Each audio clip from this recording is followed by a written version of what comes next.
Hi every one. ഇന്ന് നമുക്ക് silent വാലിയെക്കുറിച്ചുള്ള കുറച്ച് പോയിൻറ്റ്സ് പഠിക്കാം. കേരളത്തിലെ നിത്യഹരിത വനമാണ് സൈലൻറ്റ് വാലി. കേരളത്തിലെ നിത്യഹരിത വനം എന്നറിയപ്പെടുന്നത് സൈലൻറ്റ് വാലി. കേരളത്തിലെ ഏക കന്യാവനം എന്ന ബഹുമതിയും ആർക്കാണ്? സൈലൻറ്റ് വാലിക്കാണ്. കേരളത്തിലെ ഏക കന്യാവനം സൈലൻറ്റ് വാലി. കേരളത്തിലെ ഏറ്റവും വലിയ മഴക്കാട് എന്നറിയപ്പെടുന്നത് സൈലൻറ്റ് വാലി തന്നെയാണ്. കേരളത്തിലെ ഏറ്റവും വലിയ മഴക്കാട്, കേരളത്തിലെ നിത്യഹരിത വനം, കേരളത്തിലെ ഏക കന്യാവനം എന്നീ പേരുകളിൽ അറിയപ്പെടുന്നത് സൈലൻറ്റ് വാലിയാണ്. ഏറ്റവും കൂടുതൽ ജൈവവൈവിധ്യമുള്ള ദേശീയോദ്യാനം ഏതാണെന്ന് ചോദിച്ചാൽ അത് സൈലൻറ്റ് വാലിയാണ്. ഏറ്റവും കൂടുതൽ ജൈവവൈവിധ്യമുള്ള ദേശീയോദ്യാനം ഏതാണ്? Silent Valley. മഹാഭാരതത്തിൽ സൈരന്ധ്രി വനം എന്നറിയപ്പെടുന്നത് സൈലൻറ്റ് വാലിയാണ്. മഹാഭാരതത്തിലെ സൈരന്ധ്രി വനം എന്നറിയപ്പെടുന്നത് ഏത് ദേശീയോദ്യാനമാണ് എന്ന് ചോദിച്ചാൽ അതിൻ്റെ ഉത്തരം സൈലൻറ്റ് വാലിയാണ്. സൈലൻറ്റ് വാലിയെ ദേശീയോദ്യാനമായി പ്രഖ്യാപിച്ചത് 1984 ഇന്ദിരാഗാന്ധിയാണ്.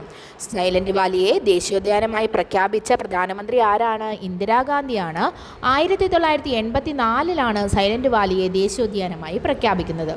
സൈലൻറ്റ് വാലി ദേശീയോദ്യാനമായി ഉദ്ഘാടനം ചെയ്തത് പക്ഷേ 1985 രാജീവ് ഗാന്ധിയാണ്. അപ്പോൾ സൈലൻറ്റ് വാലിയെ ദേശീയോദ്യാനമായി പ്രഖ്യാപിച്ചത് ഇന്ദിരാഗാന്ധി 1984 പക്ഷേ ദേശീയോദ്യാനമായി ഉദ്ഘാടനം ചെയ്തത് 1985 രാജീവ് ഗാന്ധിയാണ്.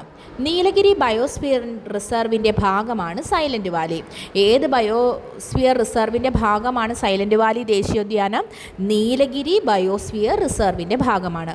വംശനാശ ഭീഷണി നേരിടുന്ന സിംഹവാലൻ കുരങ്ങുകളെ മക്കാക്ക സിലനസ് എന്നാണ് അറിയപ്പെടുന്നത്. ഇവിടെ ഈ വനപ്രദേശത്താണ് കാണപ്പെടുന്നത്. വംശനാശ ഭീഷണി നേരിടുന്ന സിംഹവാലൻ കുരങ്ങൻ്റെ സയൻറ്റിഫിക് നെയിമാണ് മക്കാക്ക സിലനസ്. ഇവ കാണപ്പെടുന്ന ദേശീയോദ്യാനം സൈലൻറ്റ് വാലി.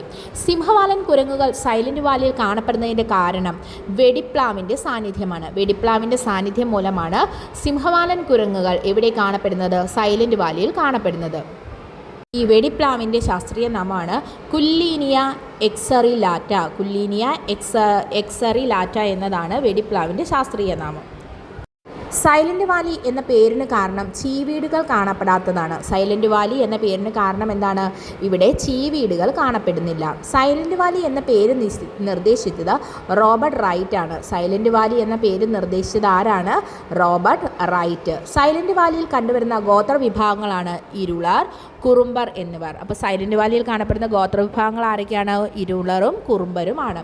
സൈലൻറ്റ് വാലിയിൽ നിന്ന് ഉത്ഭവിക്കുന്ന നദിയാണ് തൂതപ്പുഴ. സൈലൻറ്റ് വാലിയിൽ നിന്ന് ഉത്ഭവിക്കുന്ന നദി ഏതാണ്?